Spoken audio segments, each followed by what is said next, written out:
Jesus was on his way to Jerusalem. There was a man who had been blind since birth. This man must have been very sensitive to various sounds. He could tell if someone was going to help him or not just by hearing their voice. He would have been especially attentive to the voice of someone who could help him. However, Jesus and his disciples happened to be passing by.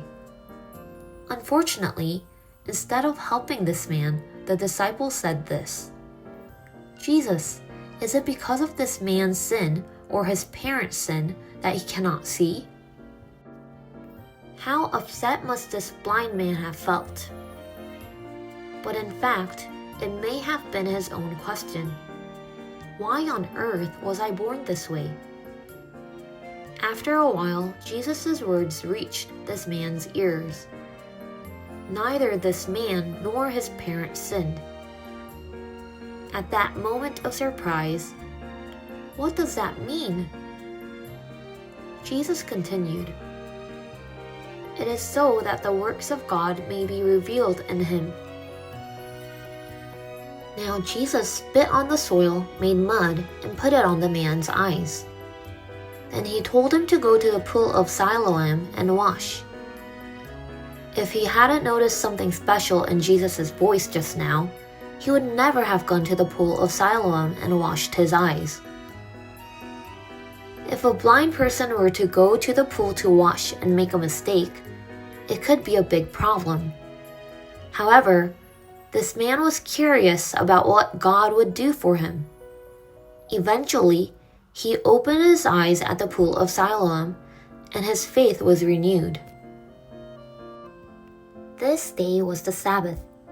How thankful would it be for someone who couldn't see to be able to see?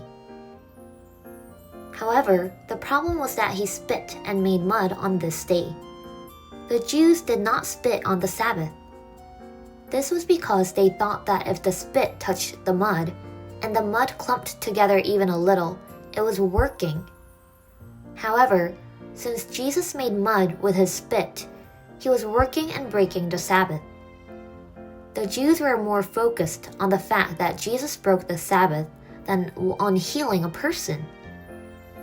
And they wondered more whether the person who was healed was really the person who had not been able to see since birth.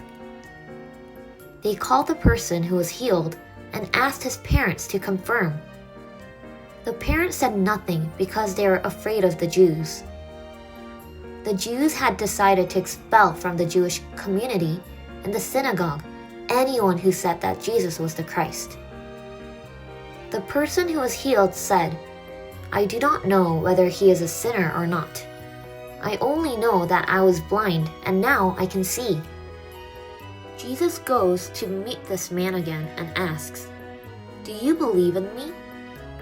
The healed man answers, "I want to believe," and bows down. God's great work truly appeared to this man. The blind began to see, and the unbelieving began to believe. Jesus, who said, "I am the light of the world," came to this world to make the blind see. And he makes those who believe in him and follow him no longer remain in darkness.